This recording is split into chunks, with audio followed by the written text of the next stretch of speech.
Et comme prévu, Ali Waked, bonjour. Vous êtes le directeur de la chaîne arabe d'I24 News.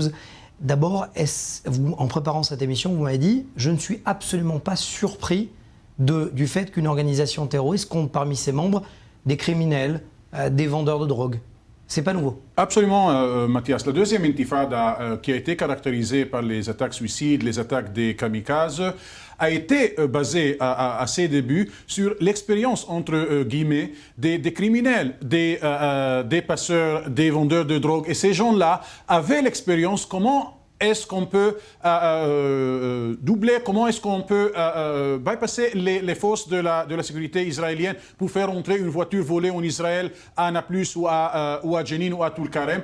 Donc ce cocktail de vendeurs de drogue, ce cocktail de voleurs de voitures, ce cocktail de passeurs, avec des gens qui portaient l'arme sous prétexte de libérer la Palestine, de libérer le mosquée d'Al-Aqsa, quoi que ce soit, travailler ensemble. Et la réussite des premières attaques kamikazes dans les années entre 2000 et 2002 était basée surtout sur cette collaboration entre les criminels et entre les membres des branches armées des organisations palestiniennes. Et on voit cette expérience doublée maintenant se répéter dans la ville de Nablus. Le problème, c'est que si cette expérience réussisse, j'imagine qu'on la verra aussi copiée à Jenin, à Hébron et ailleurs. On va y venir, Ali. Ce qui m'intéresse, c'est de voir et d'analyser l'article qui a été paru dans Sharq al-Awsat disant que les Israéliens auraient proposé une demande d'amnistie à ces hommes de rendre les armes.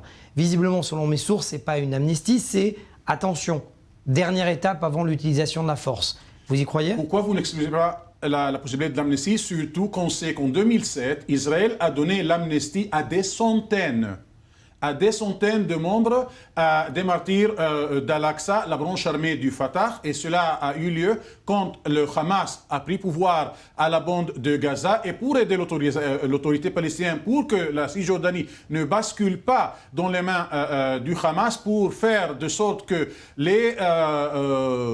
les membres de Al-Aqsa collaborent avec les services de sécurité de l'autorité palestinienne contre le Hamas, Israël a accordé l'amnistie à des centaines. Donc, par exemple, les plus fameux Zakaria Zbeida, qui était responsable à des dizaines d'attaques armées contre Israël. Donc, vous n'excluez pas un scénario où la fosse au lion pourrait participer demain à des opérations d'arrestation avec l'autorité palestinienne? À une seule condition, que leur condition de vie sera améliorée. Mathias, il s'agit des membres dont la plupart sont partis du Fatah, le parti de M. Abou Mazen, de Mahmoud Abbas, le chef de l'autorité palestinienne, le président de l'autorité palestinienne. Mais ces gens-là, dont l'âge moyen est entre 18 à 24, donc ils n'ont pas vécu la deuxième intifada, ils n'ont pas vécu les conséquences politique, démographique, militaire, sécuritaire, économique de la deuxième intifada. Donc, ils ne savent pas quels dégâts peut porter une lutte armée, une lutte terroriste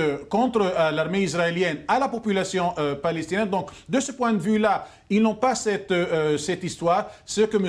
Ya'alon a dit, il faut que la conscience de ces jeunes Palestiniens soit claire. Ils ne peuvent pas battre l'armée israélienne. Ces gens-là n'ont pas vécu cette période, donc ils veulent tenter leur chance à vivre cette expérience. Mais je rappelle, en 2007, Israël a accordé, y compris à des gens qui ont envoyé des kamikazes. Ils ont reçu, oui, des membres du Fatah ont reçu l'amnistie israélienne, je ne l'explique pas, mais cette fois-ci, il y a une ambiance différente. Il y a un antagonisme entre la population palestinienne, y compris entre ces jeunes-là, et entre la direction de l'autorité palestinienne. Et contrairement à 2007, quand le Hamas était le rival, voire l'ennemi, cette fois-ci, le Hamas est éventuellement un allié du Fatah à ces jeunes-là. C'est exactement, vous avez quelques secondes parce que le temps nous est compté, Ali Waked. Est-ce que c'est possible un scénario où il y a une crise totale de l'autorité palestinienne et on se retrouve avec des provinces, la province de Naplouse comme la fosse au lion, la province de Jenin? Mais on est déjà là. Il y a Jenin où l'autorité palestinienne